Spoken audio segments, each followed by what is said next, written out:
जब भी कहीं कुरान पाक की कोई आयत तिलावत की जाए, यहाँ से जैसे हमारा मिजाज शायराना मिजाज ज़्यादा है, हम कोई भी बात कहते हैं तो एक शेर ठोंक देते हैं, और जैसा कि फलां शायर ने कहा है और जैसा कि शायर साहब ने कहा है। किसी शायर की बात कभी उतनी बावजन नहीं हो सकती जितना बावजन अल्लाह का कलाम है। तो हमें अपनी बातों का, अपनी फिक्र का भी किबला अल्लाह की किताब को बनाना चाहिए। अल्लाह की किताब जो बातें करती है, मान के चलिए कि बड़ी ही बातें करती है, छोटी बातें करने का मिजाज अल्लाह की किताब का नहीं है। अल्लाह की किताब में जो कह दिया गया है वो लोहे की लकीर है, और जिस दिन हमने किताबुल्लाह को इस एंगल से लेना शुरू किया, हम ये पाएंगे कि हमारी जिंदगियों में इनकलाब बपा होगा। ये किताब अज़ली अबदी किताब है, नुस्खे कीमिया है, हर अच्छे बुरे ज़माने में इंसानों के लिए रहनुमा है। बहुत बातें हैं इस किताब के मुताल्लिक। हम भारत के लोगों को जिस चीज़ ने जोड़ रखा है वह इंडियन कॉन्स्टिट्यूशन, आईन हिंद, संविधान। संविधान ने हम सबको बांध रखा है। किसी का मजहब कुछ, किसी का मजहब कुछ, मजहब अलग अलग हैं, इलाके अलग अलग हैं, सोचने समझने के अंदाज अलग हैं, लेकिन हम सबको जिस चीज़ ने जोड़ रखा है वो चीज़ है कॉन्स्टिट्यूशन। और अगर हम कॉन्स्टिट्यूशन पे गौर करेंगे तो हमें पता चलेगा कि दुनिया भर के माहिरीन ने, दुनिया भर के माहिरीन से मुराद इंडिया के लोग, लेकिन जिन्होंने कानून की आला दर्जे की डिग्रियां हासिल की, और फिर डॉक्टर भीमराव अंबेडकर की सरबराही में एक पूरी टीम ने तकरीबन 2.5-3 साल तक माथापच्ची की, और उसके बाद में एक कानून लिखा जिसे इंडियन कॉन्स्टिट्यूशन कहा जाता है। बड़ी मेहनतों के बाद वो कानून लिखा गया, और अब उसके बाद में उस कानून में मुसलसल तब्दीलियां होती रहीं। हमारी पार्लियामेंट उसमें तब्दीलियां करती रहीं, 12 उसमें तब्दीलियां हुई। इसी तरह से जो कोर्ट कचहरियां हैं वहां पर कई मर्तबा बहसें होती रही हैं कॉन्स्टिट्यूशन के अलग अलग शिकों पर, और इस तरह से रेगुलर कॉन्स्टिट्यूशन में तब्दीलियां होती रहीं, उसमें नई नई बातें जुड़ती रहीं, और आज तक जुड़ती जा रही हैं। मुसलसल उसमें तब्दीलियां हो रही हैं पिछले 75 साल से। लेकिन इतनी तब्दीलियों के बावजूद भी कई मर्तबा ऐसा स्टेज आता है, कई मर्तबा ऐसा मौका आता है कि जब दुनिया, भारत के लोग ये कहने पर मजबूर होते हैं कि इस बारे में इंडिया का कानून चुप है, कुछ नहीं कहता। बहुत मिसालें ऐसी मिलेंगी। मिसाल के तौर पर पिछले दिनों एक बहस उठी कि अमेजन कंपनी चीजें डिलीवर करना चाहती है, और कैसे डिलीवर करना चाहती है, वो इस तरह से हवा के थ्रू डिलीवर करना चाहती है जिस तरह से कैमरा हवा में प्रवास करता है, इसी तरह से ड्रोन सिस्टम से वो चीजें डिलीवर करना चाहती है। तो ऐसा करना दुरुस्त है या नहीं, लीगल है या इल्लीगल? तो इस बारे में कानून के माहिरीन की राय ये हुई कि हो सकता है कि अगर एक कंपनी इस तरह से ड्रोन का इस्तेमाल कर रही हो तो कुछ शातिर मिजाज लोग अपनी शातिराना चालों के लिए भी ड्रोन का यूज कर सकते हैं। हम ये कैसे पता लगाएंगे कि इस ड्रोन में कोई ठीक चीज है, कोई नुकसान पहुंचाने वाला सामान तो नहीं? इसलिए इंडिया का कानून इस बारे में चुप है। कोई नया कानून बनेगा तो आपकी रहनुमाई कर दी जाएगी कि अब आपको क्या करना चाहिए। ठीक, अब देखिए, ऐसा मैंने एक एग्जाम्पल दिया। एक बार दुरूद शरीफ पढ़ ले, आप आराम से चाय पिए। अल्लाहुम्मा सल्ली व सल्लिम मुबारिक व रहम व तरहम अला सय्यिदिना व शफीना व नबीना व हबीबिना व मौलाना मुहम्मद सल्लल्लाहु अलैहि वसल्लम। हम अपने जलसों में दो काम करते हैं, जलसा सजाते भी हैं और जलसे को ख़राब करने का पूरा इंतज़ाम भी हम ही करते हैं।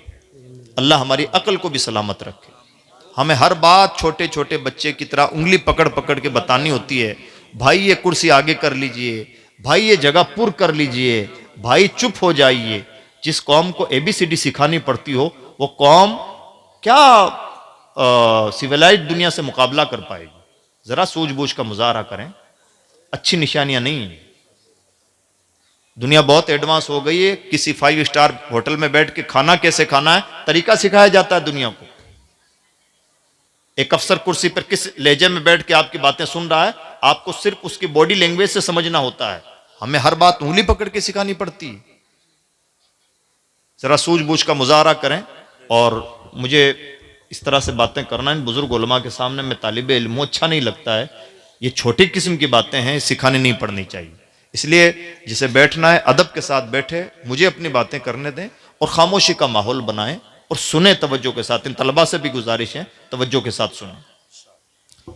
तो मैं अर्ज ये कर रहा था कि इतना कानून जिसकी इतनी परवरिश हो रही है, मुसलसल उसमें तब्दीलियां पैदा की जा रही हैं, मुसलसल नई नई शिकें जुड़ रही हैं, वो कानून भी कई मर्तबा के चुप हो जाता है कि इस बारे में हम क्या कहें। कुछ नहीं, कोई कानून ही नहीं। इस बारे में कानून चुप है, कानून की किताब चुप है, कानून के माहिरीन चुप हैं। ये तमाम बातें आप भी तशरीफ रख दीजिए यार, मत दीजिए। जो सुन रहे हैं ना आप, ये सबसे बड़ा नजराना है। कौफ्त हो रही है मुझे जरा सा, छोटी बातें। तो कानून की किताबें कई मर्तबा चुप हैं, कुछ नहीं कहती कानून की बात, कानून की किताब। और ऐसा एक नहीं, दर्जनों बार मौका आता है जब कॉन्स्टिट्यूशन चुप हो जाता है कि इस बारे में कानून क्या कहता है, कुछ नहीं। लेकिन क्या कमाल है अल्लाह की किताब का। उसके पीछे कोई लॉबी नहीं खड़ी है कि जरा सा जरूरत पेश आ जाए तो कुरान में तब्दीली कर दी जाए, यह आयत जोड़ दी जाए, इस आयत को हटा दिया जाए, यह कोई नई पॉलिसी आ गई है, मार्केट का नया फंडा आ गया तो जोड़ दिया जाए। कैसी अनोखी किताब है। जरा इस पर गौर कीजिए कि अल्लाह ने कयामत तक के इंसानों के लिए, इंडियन कॉन्स्टिट्यूशन मतलब इंडिया के लिए है। 3 साल तक उसे लिखा गया, माहिरीन ने लिखा, 75 साल से उसमें तब्दीलियां हो रही हैं, कानून की पूरी टीम है, सुप्रीम कोर्ट का लंबा चौड़ा अमला है, कई कई हाई कोर्ट्स हैं, उनके फैसले उसमें जुड़ते हैं, और उसके बावजूद भी कानून कहीं जाके चुप हो जाता है। अल्लाह की किताब है जो किसी एक मुल्क के लिए नहीं, पूरी कायनात के लिए है, किसी एक जमाने के लिए नहीं है, हमेशा हमेशा के लिए है। और उसकी रखवाली करने के लिए किसी इंसान को किसी कमी ज्यादती की कोई जरूरत नहीं है। नए जमाने का नए से नया मसला लेके आइए, अल्लाह की किताब की रोशनी में ये उलमा हल करके बताएंगे। सुभान अल्लाह, बेशक यह है अल्लाह की किताब। और ऐसा नहीं है कि गोलमाल अंदाज में अल्लाह की किताब बात करेगी। जैसे माइक है, मारिकातुल आरा मसला रहा है माजी करीब में उलमा के बीच, माइक से नमाज होती है या नहीं। जो कहते हैं कि माइक से नमाज हो जाती है, इसलिए कि माइक से जो आवाज दी जाती है वो ओरिजिनल आवाज ही होती है, आवाज देने वाले की ओरिजिनल आवाज होती है, उसमें मशीन की आवाज मिक्स नहीं होती है, लिहाजा वो कहते हैं कि नमाज हो जाती है। उलमा का एक तबका कहता है चूंकि माइक क्या करता है, माइक मुकब्बिर सौत है, हमारी आवाज के लेवल को बहुत बड़ा बना करके पेश कर देता है। ये एक तबके का कहना है, और दूसरे तबके का ये कहना नहीं, हमारी आवाज दब के खत्म हो जाती है, माइक से एक नई आवाज निकलती है हमारी आवाज से मिलती जुलती, और उस आवाज का लेवल वॉल्यूम बहुत हाई होता है। लिहाजा माइक की आवाज ओरिजिनल आदमी की आवाज ना रही, इस वजह से उसकी इक्तदा करने वालों की नमाज नहीं होगी। नए जमाने का मसला है। अल्लाह की किताब की रोशनी में दोनों तबकों ने अपना अपना मसला हल किया। मसला है नए जमाने का, IVF बिल्कुल एडवांस मसला है। अगर किसी की गोद खाली है तो उसकी गोद भर सकती है या नहीं, पराई कोख में अपने बच्चों की परवरिश करके, अपने मादाई मनविया की परवरिश करके, बिल्कुल नए जमाने का मसला है। लेकिन उसी 1500 साल पुरानी किताब की रोशनी में इस मसले का भी हल निकाला जाएगा। यह है अल्लाह की किताब। होगा नए से नया मसला, और ऐसा नहीं कि हम कहीं चुप हो जाएं। अल्लाह की किताब इस तरह से मदद फरमाती है कि हमें कहीं चुप करके हल्का कर दे, यह अल्लाह की किताब का मिजाज ही नहीं है। शर्त यह है कि कोई अल्लाह की किताब को पकड़े तो सही, कोई इसे समझे तो सही, कोई इससे दिल लगाए तो सही। और यह बुनियादी शर्त है अल्लाह की किताब की। अल्लाह की किताब नवाजती बहुत है, लेकिन नवाजती उन्हीं को है जो कुछ लेना चाहते हैं। वरना जो तकिया लगा के बैठ जाएं, जो अल्लाह की किताब के आगे तकब्बुर या बेनियाजी का शिकार हो जाएं, और गोया कि अल्लाह की किताब से उन्हें कुछ गरज ही नहीं है, तो अल्लाह की किताब हमसे 100 बार बेनियाज है। हमें इसका मोहताज बन के रहना होगा, यह हमारी मोहताज नहीं। और इसी वजह से हदीस पाक में फरमाया गया, अल्लाह की किताब बेमुहार ऊंट से भी ज्यादा जल्दी सीनों से रुखसत होती है। हाफिज साहब की दस्तार है, बहुत सारे हुफाज किराम यहां पर मौजूद होंगे। मान लीजिए कि सन 2000 में किसी बच्चे ने हिफ्ज मुकम्मल किया, पहले 3 साल तक उसने हिफ्ज किया, सन 2000 में उसने हिफ्ज मुकम्मल कर लिया। उस वक्त से लेके आज तक 2025 तक वो हाफिज साहब रेगुलर तरावी सुनाते रहे, रोजाना कुरान पाक का दौर करते रहे, तो कुरान उनके सीनों में महफूज है। और सिर्फ 2026 के लिए हाफिज साहब का दिमाग दाएं बाएं हो जाए और हाफिज साहब ये कहने लगे कि जनाब पहले 3 साल तक इसे याद किया, फिर 25 साल तक मेहराबें सुनाता रहा, क्या पूरी जिंदगी एक ही किताब के गर्द घूमता रहूंगा? और 1 साल ऐसा गुजार दें हाफिज साहब की कुरान पाक को ना दोहराएं, उसकी तिलावत ना करें, उसे बार बार रिपीट ना करें, मजाल नहीं कि 26वीं तरावी सुना सकें। सही बात। 25, 26, 27, 30 सालों की मेहनत पर सिर्फ एक मर्तबा दिल में घमंड पैदा होने की वजह से पानी फिर जाता है।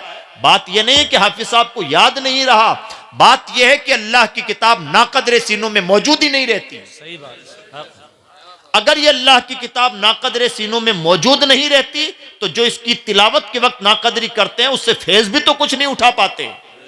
2 काम है, या तो फर तिलावत करके जल्दी से कुरान पाक खत्म कर लीजिए, या अल्लाह की किताब से कुछ नताइज अखज कर लीजिए। और जब कुछ नताइज अखज करने का मिजाज रखते थे लोग, हजरत सैयदना इमाम आजम जैसे लोग, तो एक ही आयत की रात भर तिलावत करते रहते थे और उससे नए नए मसाइल का इस्तिंबात करते रहते थे। सुबह हो जाती थी एक आयत की तिलावत करते करते। एक बुजुर्ग गुजरे हजरत फखरुद्दीन राजी, इमाम राजी, उनकी तफसीर में उन्होंने इब्तदा में लिखा है कि सिर्फ बिस्मिल्लाह शरीफ से 10,000 मसाइल का इस्तिंबात कर सकता हूं। और हो सकता है किसी के जहन में ये बात पैदा होती कि इतना बड़ा दावा ठोंक दिया है, यह तो बहुत बड़ी हाँक दी है। तो इमाम राजी ने एग्जाम्पल के तौर पर साबित फरमाया है और बताया है कि कैसे मसाइल साबित करूंगा, इस्तिखराज कैसे करूंगा। उन्होंने एग्जाम्पल से समझाया है। एक किताब की एक आयत है, उस एक आयत से इस उम्मत का एक आलिम में दावा कर रहा है कि 10,000 मसाइल का इस्तिखराज कर सकता हूं। यह अल्लाह की किताब।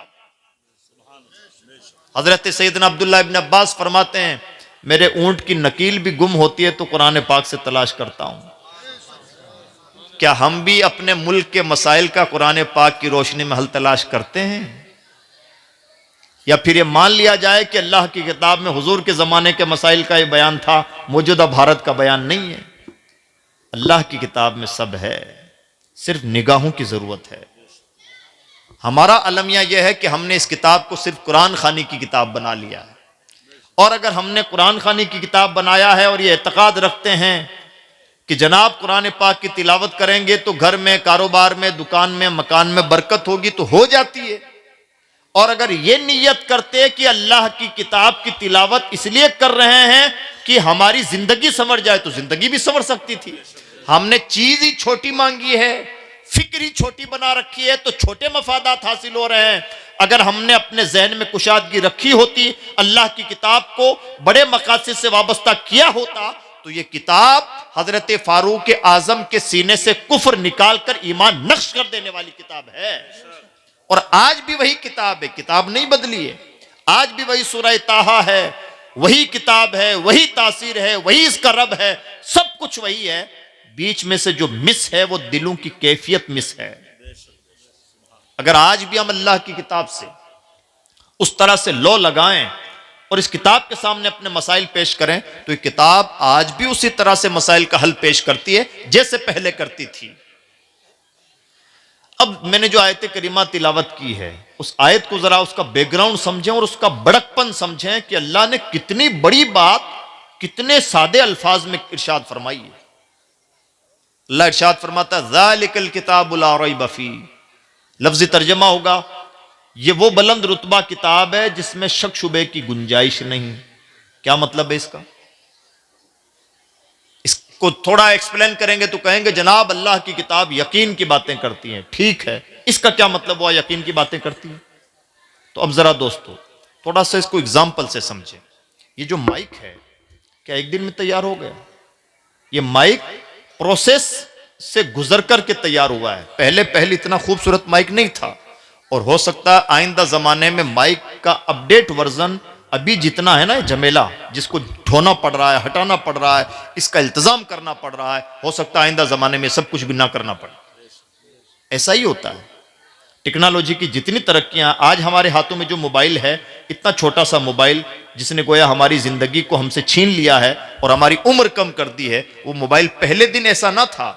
पहले पहल जब मेमोरी कार्ड बनाया गया तो कई क्विंटल का था, और उसकी एमबी साइज तकरीबन 2 से 3 हुआ करती थी क्विंटलों में, और आज ग्रामों में होता है, और एमबी साइज का आप आलम देखेंगे तो टीबी में होता है। तो ये जो दुनिया सिमट रही है, क्या है दुनिया? दुनिया दरअसल ठोकरें खाती है, तजर्बात करती है, फिर बेहतर से बेहतर करती है, जिहालतों से इल्म की तरफ आती है, नया सीखती रहती है, फिर दिमाग काम करता है, फिर और बेहतर करती है, फिर और बेहतर करती है, फिर और बेहतर करती है। यही है इंसान की बनावट में और अल्लाह की तख्लीक में फर्क। इंसान ने बड़ा मेमोरी कार्ड बनाया, फिर छोटा, फिर छोटा, फिर छोटा, साइज में छोटा और एमबी में बड़ा। इस तरह से इंसान तरक्की करता रहा। मेरे रब की शान यह है, बदीउस समावाति वल अर्द, बगैर किसी नमूने के उसने जमीन और आसमान बनाए, और ऐसे बनाए कि आज तक कोई ये नहीं कह सकता कि जमीन को जरा यूं नहीं यूं होना चाहिए था। आसमानों के बारे में सूरतुल मुल्क में उसका इरशाद है, जरा निगाह उठा के देखो, क्या मेरे बनाए हुए आसमान में कोई झरोका भी नजर आता है?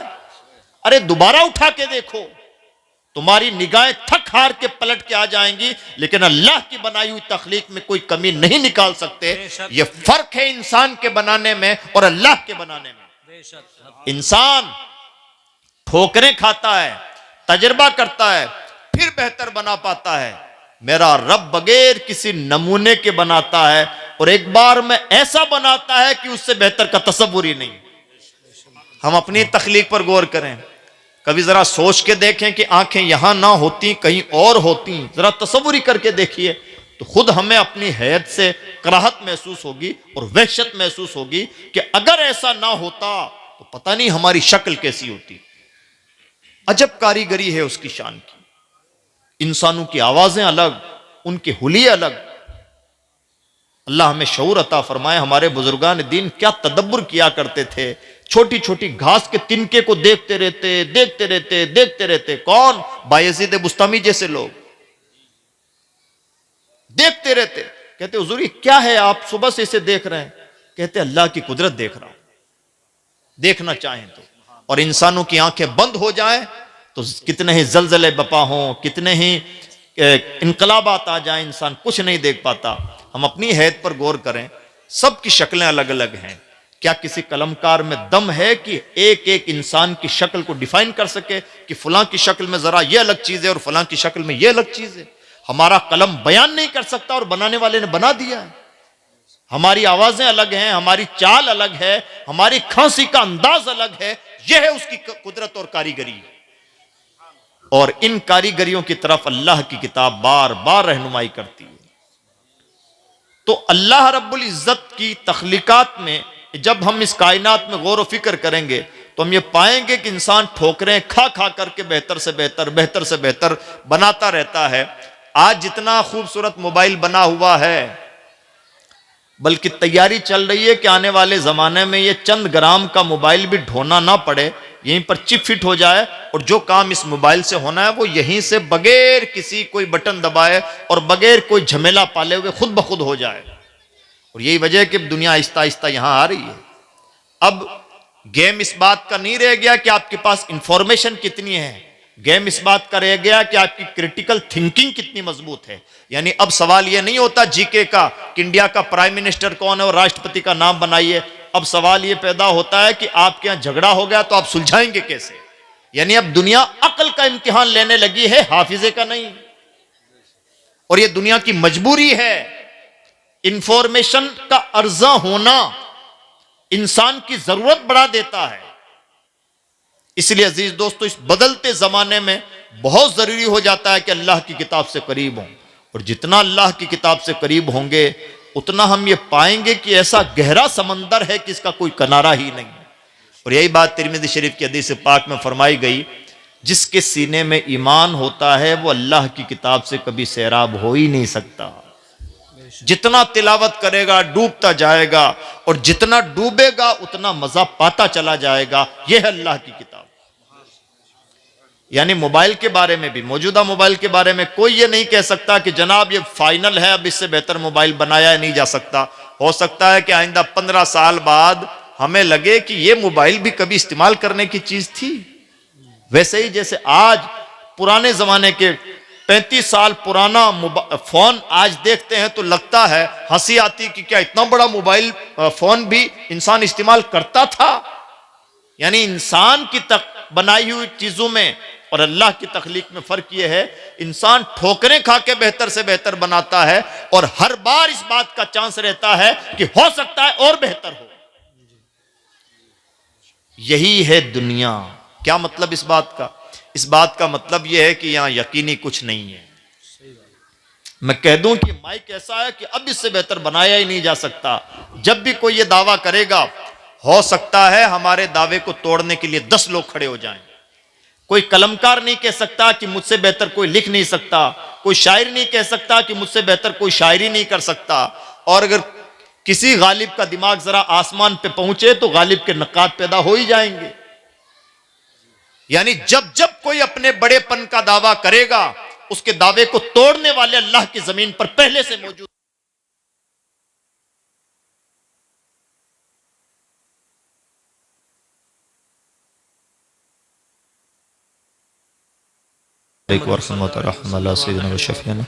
नबीना व हबीबना व मौलाना मोहम्मद सल्लल्लाहु तआला अलैहि वसल्लम। जी हाँ, अब सुन लें तवज्जो के साथ। तो अजीज दोस्तों, इंसान जब भी कुछ बनाता है तो उसमें बेहतरी के इम्कानात रहते हैं, और मुसलसल बेहतरी के इम्कानात रहते हैं। इसी वजह से इंसान की बनाई हुई कोई भी चीज़ फाइनल चीज़ नहीं कही जा सकती। अब ज़रा सा इस बात को और एक्सप्लेन करें तो हमें हैरत होगी कि अल्लाह की किताब ने कितनी बड़ी बात इरशाद फरमाई है। यानी इंसान की जितनी भी तकनीकी तरक्कियां हैं वो फाइनल नहीं, यकीनी नहीं। इंसान की जितनी मादी तरक्कियां हैं फाइनल नहीं। क्या आज जितने तरह के पकवान हम पका लेते हैं, खाने बना लेते हैं, पहले दिन से इंसान इतनी तरह डिशेस बनाता था? किसी तरह से जिंदगी का गुजारा हो जाए, बस यही था खान पान। आज जितने कीमती लिबास हम पहन लेते हैं, क्या पहले दिन इंसान इस तरह के कीमती लिबास पहन पाता था? हरगिज नहीं। बदन छुपाने का कुछ जरिया मुयस्सर हो जाए वही लिबास कहलाता था। इसी तरह से पूरी दुनिया का निजाम चलता है। यानी मेडिकल साइंस की इतनी तरक्की है, लेकिन इतनी तरक्की के बावजूद मेडिकल साइंस की बुनियाद है कि तजर्बात का नाम है मेडिकल साइंस।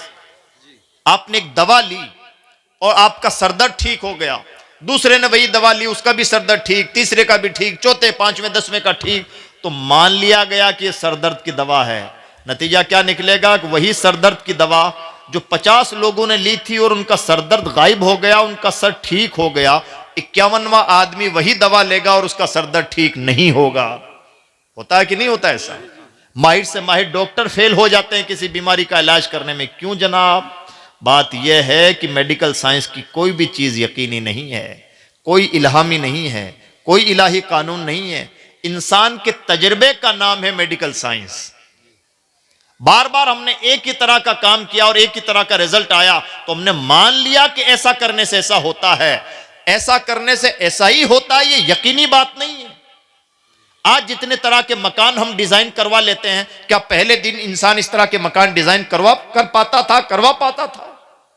हर चीज को जब हम देखेंगे, ये शामियाना इस तरह का नहीं होता था, लिबास इस तरह का नहीं होता था, हमारी बैठकें इस अंदाज की नहीं होती थी, हमारा खान पान इस अंदाज का नहीं होता था। ये कुर्सियां, ये चीजें जितनी भी हमें नजर आ रही हैं, आसाइश का सामान, ये कोई भी पहले दिन में रोल मॉडल नहीं बनता है, बल्कि इंसान ठोकरें खाता रहता है, बेहतर से बेहतर, आरामदेह से आरामदेह, अच्छे से अच्छा, खूबसूरत से खूबसूरत बनाता रहता है। इसी का नाम है दुनिया। हमारी बातों का भी यही हाल है। पहले दिन हम उतने होशियार और चर्ब जबान, बल्कि 1.5 होशियार नहीं थे जितने आज 1.5 होशियार बन गए हैं। आज हर इंसान को के मुंह में जबान आ गई और इंसान बड़ा चर्ब जबान हो गया है और समझता है कि मैं बड़ा होशियार और दाना हूं। बहुत सारे तजर्बात का निचोड़े जो इंसान अपनी जबान से बोलता है, बहुत सारी किताबों का मुताला और हासिल है इंसान जो अपनी जबान से बोलता है। यही तो है दुनिया। यानी हमारी दुनिया में जब हम गौर व फिक्र करेंगे तो ये पाएंगे कि कोई चीज हमें आमतौर पर यकीनी नजर नहीं आती, लेकिन इस बेयकीन दुनिया में सिर्फ अल्लाह की किताब है जो यकीन वाली किताब है। और इस दर्जा यकीन वाली किताब है कि अल्लाह इरशाद फरमाता है ज़ालिकल किताबु ला रैब फीह, ये किताब वो है जिसमें शक शुबे की कोई गुंजाइश ही नहीं है। बेशक हमारी हर बात तजर्बे की बात, हमारी हर बात गलत हो सकती है, हमारी हर बात ठोकरों का नतीजा। अल्लाह की किताब की हर बात लोहे की लकीर। यह फर्क है इस दुनिया की बातों में, दुनिया में और अल्लाह की किताब में। अब जरा और इस बात को करीब करें। मैं एक एग्जाम्पल दूं आपको।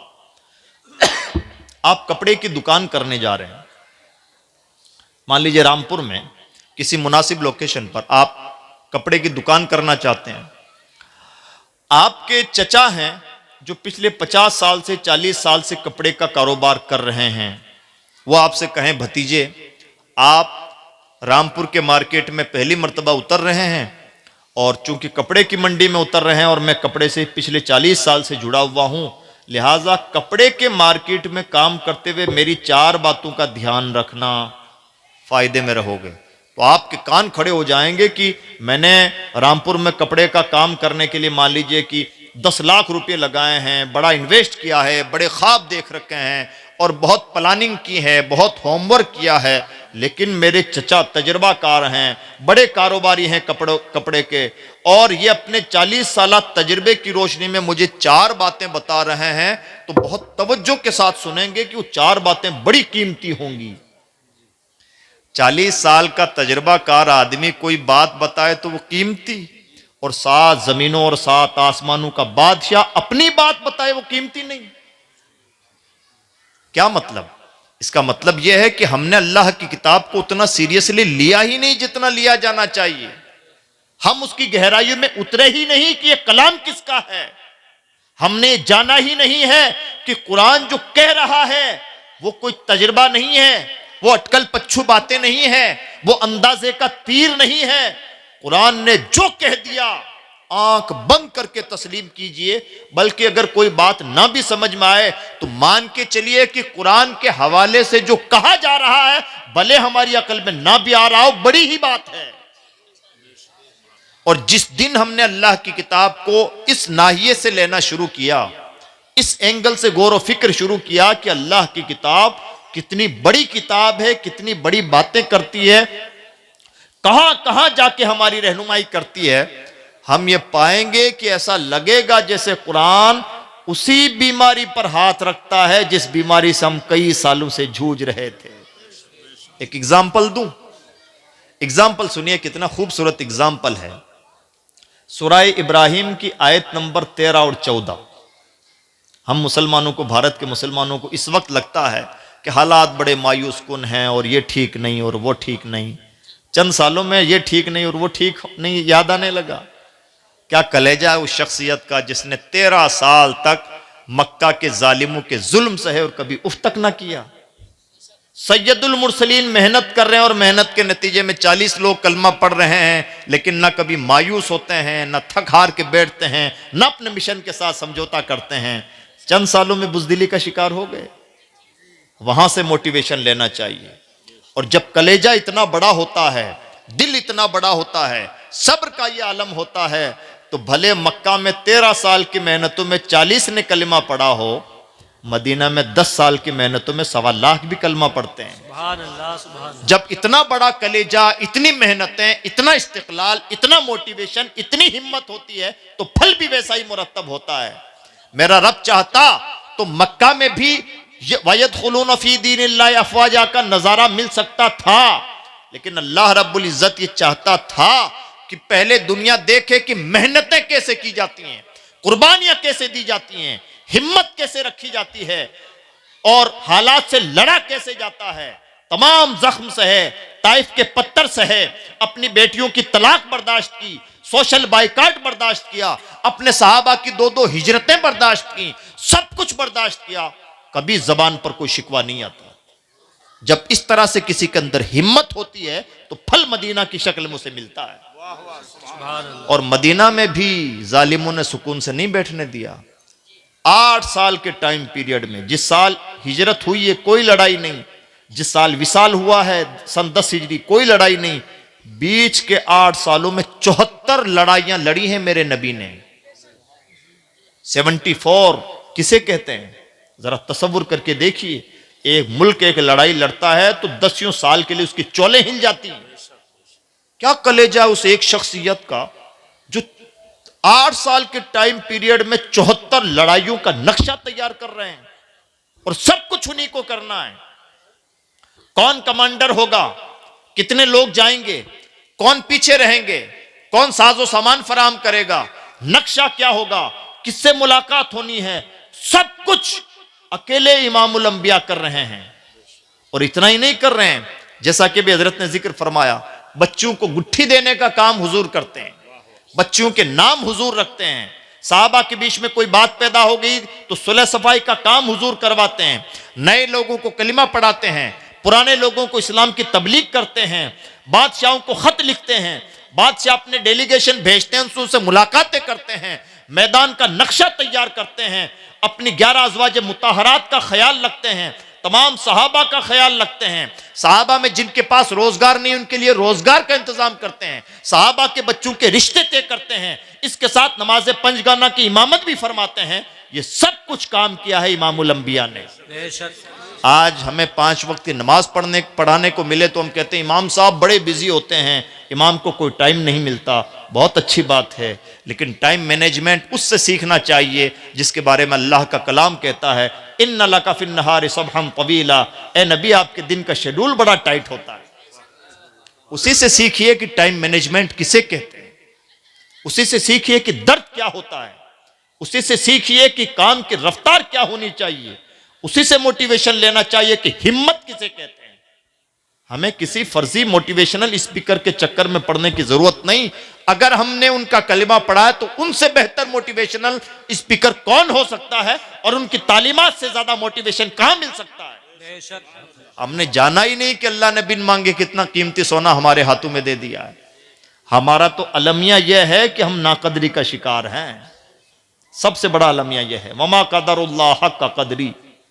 इसलिए अजीज दोस्तों, अल्लाह की किताब की शान यह है, अल्लाह की किताब उतनी गहरी बातें, उतनी बड़ी बातें कि जहां तक आम इंसानों की अक्ल ना पहुंचे, इशारों किनायों में करके गुजर जाती है। एक एग्जाम्पल देखें, अल्लाह की किताब का लहजा कैसा होता है। अल्लाह सूरतुर रहमान में इरशाद फरमाता है, बैनहुमा बरज़खुल ला यबग़ियान। 3 जुमले हैं। जहां 2 समंदरों का संगम होता है, उन समंदरों के बारे में बात चल रही है। तो अल्लाह ने फरमाया कि जहां 2 समंदरों का संगम होता है, उनके बीच ऐसी कुदरती आड़ है कि उस आड़ की वजह से समंदर एक दूसरे पर चढ़ाई नहीं कर सकते। अब इस चढ़ाई का नतीजा क्या है? पुराने जमाने में इसकी जो भी तौजीहात होती रही।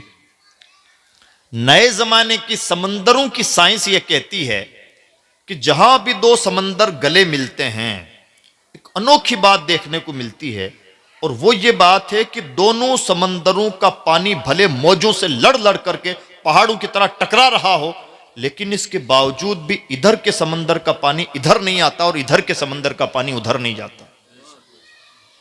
नंबर 2, जब दोनों समंदरों के पानी का वेट चेक किया जाए, वजन चेक किया जाए, तो दोनों समंदरों के पानियों के वजन में फर्क मिलता है। मान लीजिए कि 1000 लीटर पानी इस समंदर से लिया जाए और 1000 लीटर ही पानी इस समंदर से लिया जाए, तो 1000 होने के बावजूद भी वेट में, यानी बराबर साइज के 2 बर्तनों में दोनों समंदरों का पानी लिया जाए तो पता चलेगा कि वेट में कुछ ना कुछ डिफरेंस पाया जाता है। और जब उनके मिनरल चेक किए गए, पानी में मिनरल होते हैं, पानी के मिनरल चेक किए गए तो पता चला कि इधर के समंदर के पानी का मिनरल कुछ और है और इधर के समंदर के पानी के मिनरल कुछ और हैं। और टेस्ट कीजिए तो पता चलेगा इधर के समंदर का टेस्ट कुछ और है, उधर के समंदर का टेस्ट कुछ और है। 4 बातें हैं। वजन बराबर नहीं, मिनरल सेम सेम नहीं, और इसी तरह से टेस्ट सेम सेम नहीं, और कलर भी सेम सेम नहीं।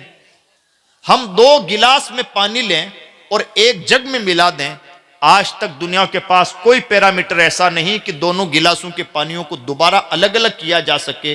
क्या शान है मेरे रब की कि 2 समंदर गले मिल रहे हैं, पहाड़ों की तरह मौजें उठ रही हैं, लेकिन मजाल नहीं कि इधर के समंदर का पानी इधर आ जाए और इधर के समंदर का पानी उधर चला जाए। कौन है जिसने ये आड़ बना रखी है? इतनी गहरी बातें, ये 4 फर्क आज तक साइंस दरियाफ्त कर पाई है।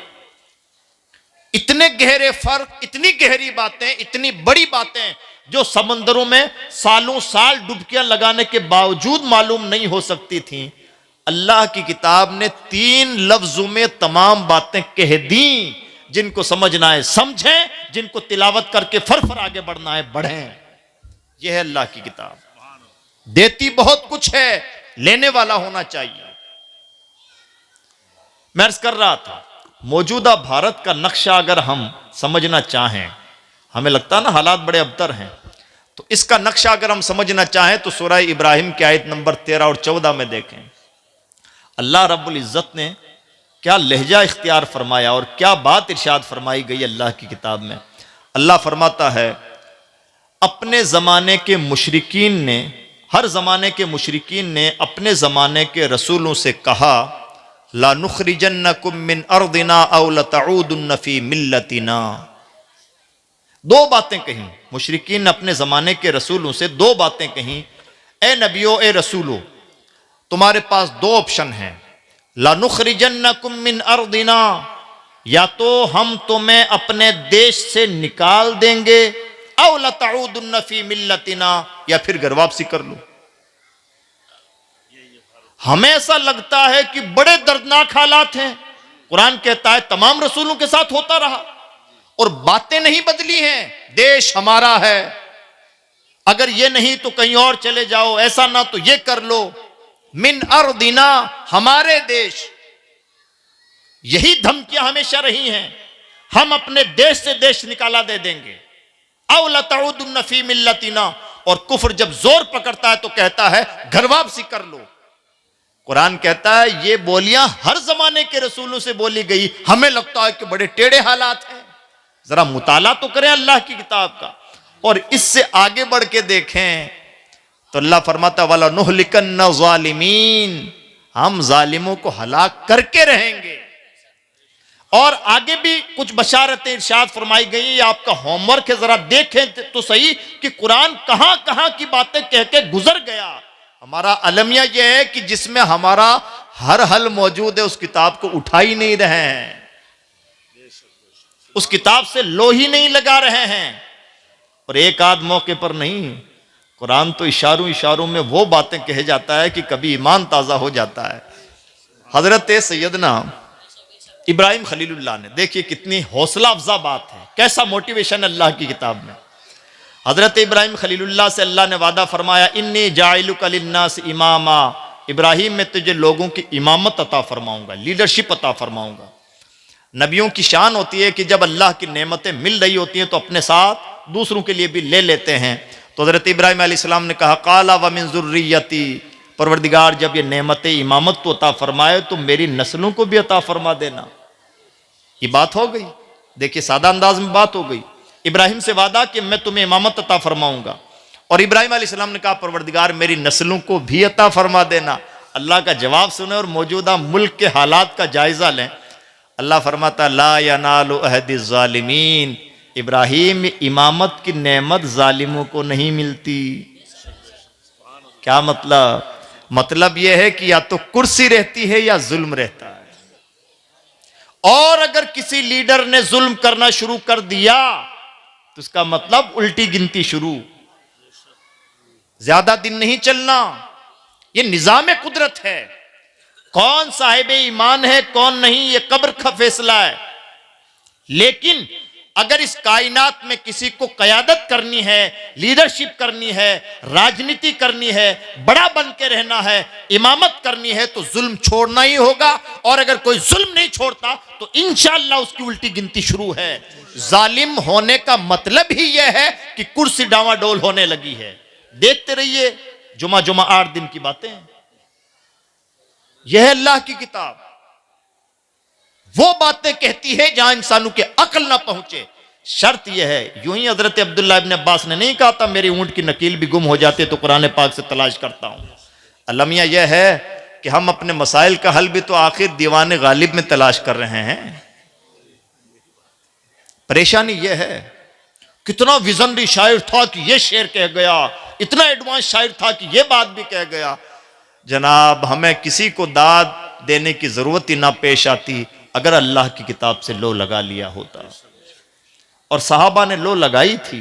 तो कुरान कहता है वइदा समिउ मा उनजिला इला रसूल तरा अयुनहुम तफीदु मिन अद-दम'i मिम्मा अरफू मिनल हक। सहाबा की शान यह है कि जब अल्लाह की किताब सुनते हैं तो उनकी आंखें बहती रहती हैं इरफान हक की वजह से। वो थे कुरान समझने वाले, वो थे कुरान से लो लगाने वाले। अब जरा सा इसी बेज़ौकी के माहौल में कुछ और बातें भी बर्दाश्त कर लें जो मैं तिलावत के आदाब के हवाले से कह दूं और फिर अपनी गुफ्तगू खत्म कर दूं। पहली बात, अब आपका होमवर्क। पहली बात, जब भी कुरान पाक की तिलावत करें डूब के तिलावत करें। और उसका उसूल क्या है? उसका उसूल यह है कि कुरान की तिलावत ऐसे की जाए जैसे कुरान सिर्फ हमारे लिए नाजिल हुआ हो। जिसने यह अंदाज अपनाया कि कुरान सिर्फ हमारे लिए, कुरान सिर्फ मेरे लिए, कुरान का मुखातब सिर्फ मैं। अभी हमारा प्रॉब्लम क्या है? प्रॉब्लम यह है कि हम तिलावत कर रहे हैं, हमें पता ही नहीं कि क्या पढ़ गए, कितनी बड़ी बात हमारी जबान से निकल गई, कुरान किससे क्या कह रहा है। हजरत इमाम जाफर सादिक ने यह फलसफा बड़े अच्छे अंदाज से समझाया। फरमाते हैं अगर मुझे कोई कहे जाफर, मैं आगे चल रहा हूं और पीछे से आवाज आए जाफर, तो मैं पीछे पलट के देखता हूं मुझे किसने आवाज दी है। तो कहते हैं कि जब कुरान कहता है या अय्युहल्लज़ीना आमनू, तो मैं फिर चौंक के क्यों नहीं देखता? और अगर चौंक के नहीं देखता, उस आयत पर एकदम परेशान नहीं हो जाता, तो ईमान कहां है? यह है कुरान। जिस दिन हमने यह अंदाज अपनाया कि कुरान कहीं या अय्युहल्लज़ीना आमनू कहे और हम चौकन्ने हो जाएं कि हमसे कुछ कहा जा रहा है, या तो यह कैफियत हो तो कुरान की तिलावत का हक अदा होगा। और अगर या अय्युहल्लज़ीना आमनू कह रहा है कुरान, हम अपनी जबान से पढ़ भी रहे हैं लेकिन चौंक नहीं रहे हैं, पता भी नहीं लग पा रहा कि कुरान क्या कह रहा है, तो इसका मतलब यह है कि कहीं ईमान कमजोर है। इसलिए हमें चाहिए कि कुरान की तिलावत, बल्कि सुन्नत है रसूलुल्लाह की, रसूलुल्लाह का जो सुन्नत अंदाज तिलावत है वो क्या है? हुजूर कुरान की तिलावत डूब के करते थे। और डूब के करने से मुराद, जब कोई आयत रहमत आती हुजूर का चेहरा खिल उठता और दूर से देख के भी लोग पहचान सकते थे कि हुजूर ने किसी आयत रहमत की तिलावत की होगी। और अगर अल्लाह के कहरो गजब का तस्किरा होता, जहन्नम का तस्किरा होता, रोने लगते, इस्तिगफार करने लगते, आपकी हिचकियां बन जाती और दूर से देखने वाला भी महसूस कर सकता था कि जरूर इस वक्त पैगंबर इस्लाम ने किसी ऐसी आयत की तिलावत की होगी जिसमें अल्लाह के कहरो गजब का तस्किरा हो। और अगर अल्लाह की किताब कोई सवाल कर रही होती तो हुजूर का सुन्नत तरीका है कि हुजूर तिलावत से हटकर के भी उसका जवाब देते। जैसे अल्लाह का इरशाद है अलैहिस्सलाहु बिअहकमिल हाकिमीन, क्या अल्लाह तमाम बादशाहों का बादशाह नहीं? कैसा पुरजलाल लहजा है। जब भी हुजूर इस आयत की तिलावत करते सर झुका के अर्ज करते बला क्यों नहीं मेरे रब, तू ही तो बादशाहों का बादशाह है। यह अंदाज़ तिलावत रसूलुल्लाह का। अब रसूलुल्लाह का शुगल देखें कुरान पाक से, तो शुगल रसूलुल्लाह का यह है, स्पेशली आमतौर पर भी, जैसे हम अपना डेली का शेड्यूल देखते हैं ना कि हजरत सुबह ये करते हैं, दोपहर में ये करते हैं, 9 से 10 ये करते हैं, 10 से 11 ये करते हैं, और ये हमारा शेड्यूल होता है। इमामुल अंबिया के लाइफ स्टाइल में आपका जो शेड्यूल मिलता है वो शेड्यूल ये मिलता है कि आपके दिन का एक स्पेशल वक्त सिर्फ अल्लाह की किताब की तिलावत में गुजरता था। और यही हमारे बुजुर्गों का मामूल था। हमारे यहां अब कुरान पाक की तिलावत के लिए कोई शेड्यूलिंग नहीं होती, कोई प्लानिंग नहीं होती कि कुरान की तिलावत भी मौका मिल गया तो तिलावत कर ली, ना मिला तो ना भी हुई, कभी तिलावत हो गई कभी छूट गई। ये तो काम चलाने वाला अंदाज है जनाब, ये तो दिल लगाने वाला अंदाज तो नहीं है, ये महबूबियत और मुहिब्बियत का तो अंदाज नहीं है। हुजूर का अंदाज ये था कि आपके शेड्यूल में, डेली शेड्यूल में कुरान पाक की तिलावत के लिए टाइम मुकर्रर था। और स्पेशली जब रमजान का महीना आता तब तो शान अक़दस ये थी कि सैयदुल मुरसलीन तिलावत करते और सैयदुल मलाइका जिब्रील अमी सुनते, और जिब्रील अमी तिलावत करते और सैयदुल मुरसलीन समाअत फरमाते। अब जरा अंदाज देखें और अल्लाह की किताब का वजन देखें कि सैयदुल मलाइका मासूमीन का सरदार तिलावत कर रहा है और सैयदुल इंस वल जान पूरी कायनात का सरदार सुन रहा है, और इधर अल्लाह का हबीब तिलावत कर रहा है और फरिश्तों का सरदार सुन रहा है। यह है अल्लाह की किताब। हमने इस किताब को किस एंगल से लिया है हम जाने। आखिरी बात अर्ज करूं, हमसे कोई पूछे कि जनाब रोजे क्या हैं, जनाब ये बताइए रमजान में क्या होता है, तो हम कहेंगे जनाब रमजान एक ऐसा महीना है जिसमें मुसलमान रोजे रखते हैं, सुबह से शाम तक भूखे रहते हैं और ये करते हैं और ये नहीं करते। हमारा अपना अंदाज होता है। हमसे कोई पूछे जनाब नमाज क्या, तुम कहें नमाज ये चीजें हैं। कुरान से पूछें कि रमजान क्या है तो कुरान का अंदाज देखें। कुरान ने क्या इरशाद फरमाया, शहर रमजान अल्लज़ी उन्ज़िला फ़ीहिल कुरान, रमजान वो महीना है जिसमें कुरान जैसी अजीम तरीन किताब नाजिल फरमाई गई। इंट्रोडक्शन का भी एक अंदाज होता है। मैं पूछूं रामपुर क्या है तो आप कहें रामपुर मौलाना जौहर का शहर है। मतलब यह हुआ कि मौलाना जौहर रामपुर का हवाला बन रहे हैं। मौलाना जौहर का कद बड़ा, रामपुर का कद उनके मुकाबले में छोटा। कभी उल्टा भी होता है। आपसे पूछा जाए आप कहां रहते हैं तो आप कहें जनाब मैं दिल्ली रहता हूं। मतलब दिल्ली का कद बड़ा, आपका कद छोटा, इसलिए कि दिल्ली को हवाले के तौर पर पेश करना पड़ रहा है। अल्लाह के कलाम का अंदाज देखें। अल्लाह फरमाता है शहर रमजान अल्लज़ी उन्ज़िला फ़ीहिल कुरान। रमजान का सिंगल इंट्रोडक्शन यह है कि रमजान को यह शरफ हासिल है कि अल्लाह ने उसमें अपनी किताब नाजिल फरमाई। हम जानते हैं कि रमजान रोजों का महीना है, हम जानते हैं कि तरावी का महीना है, मेहनत का, इबादत का महीना है। अल्लाह के यहां रमजान का इंट्रोडक्शन यह है कि इसमें कुरान जैसी अजीम किताब नाजिल फरमाई गई। यह है अल्लाह की किताब। इसलिए इस किताब को इस एंगल से लें। जो कुरान पढ़ना नहीं जानते पढ़ना सीखें, यह आपका होमवर्क है। और ये मेरा मौलवी का होमवर्क नहीं, इमामुल अंबिया का दिया हुआ होमवर्क है। खैरुकुम मन तअल्लमल कुरान व अल्लमा, तुम में सबसे बेहतरीन वो है जो कुरान सीखे सिखाए। फर्स्ट होमवर्क कुरान सीख लो, आगे के लाइफ टाइम का होमवर्क अब कुरान सिखाते रहो। दो ही काम है जिंदगी में। जब तक सीखे नहीं हो तो सीख लो, और सीख गए हो तो पूरी जिंदगी इत्मीनान से नहीं बैठना है, अब सिखाते रहना है। ये इमामुल अंबिया का दिया हुआ होमवर्क है। और जिसने ऐसा कर लिया फरमाते हैं सबसे बेहतरीन है। तो जिन्हें कुरान पढ़ना नहीं आता पढ़ना सीखें, जिन्हें पढ़ना जैसा तैसा पढ़ना आता है वो सही पढ़ना सीखें, जो सही पढ़ना जानते हैं वो समझना सीखें। हाफिजों से भी गुजारिश है, कारियों से भी गुजारिश है। यह भी मिंबर व मेहराब की एक किस्म की का हल्कापन है कि हमने हिफ्ज किया, सिर्फ किरात पढ़ी और हम अपने आप को अल्लामतुद्दहर और अल्लाह की किताब से बेनियाज समझने लगे। अल्लाह की किताब से किसी को बेनियाज नहीं होना, कुरान से सबको दिलबस्ता रहना है। तो इसलिए ज्यादा से ज्यादा कोशिश होनी चाहिए कि अल्लाह की किताब को समझें। और भी बहुत बातें हैं कुरान पाक के हवाले से, कुरान का एजाज, कुरान के खसाइस, कुरान पाक के मसाइल हल करने का अंदाज। लेकिन ये बहुत संजीदा मौजू है जो बहुत हसासियत का और संजीदगी का मुतालबा करता है। इसलिए मैं अपनी गुफ्तगू को यहीं पर ब्रेक देता हूँ और उम्मीद करता हूँ कि अभी कभी मौका मिला तो इंशाअल्लाह मज़ीद बातें होंगी। जितने बातें हुई हैं अल्लाह की बारगाह में दुआ है कि कहने सुनने से ज़्यादा हम सबको अमल करने की तौफीक अता फरमाए। जिस बच्चे के हिफ्ज़ कुरान के मौके पर यह महफिल सजाई गई है उसके वालिद साहब को, सूफी साहब को मुबारकबाद देता हूँ और साथ ही गुजारिश भी करता हूँ कि सिर्फ हिफ्ज़ के अमामे पे खुश होने की ज़रूरत नहीं, अच्छा आलिम भी बच्चा बनना चाहिए।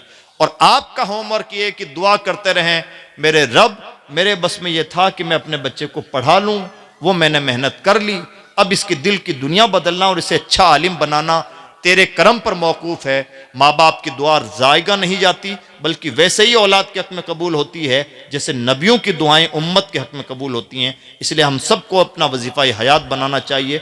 अल्लाह कहने सुनने से ज़्यादा अमल की तौफ़ीक़ अता फ़रमाए। दौरान गुफ्तगू बल्कि शुरू महफिल से अब तक कोई बात खिलाफ़ी शरा हो गई हो तो हम तमाम हाज़रीन अपने रब की बारगाह में सच्चे दिल से तौबा करते हैं। नस्तग़फ़िरुल्लाह तआला व नतूबु इलैहि, ला इलाहा इल्लल्लाहु मुहम्मदुर रसूलुल्लाह। अस्सलामु अलैकुम व रहमतुल्लाहि व बरकातुहू।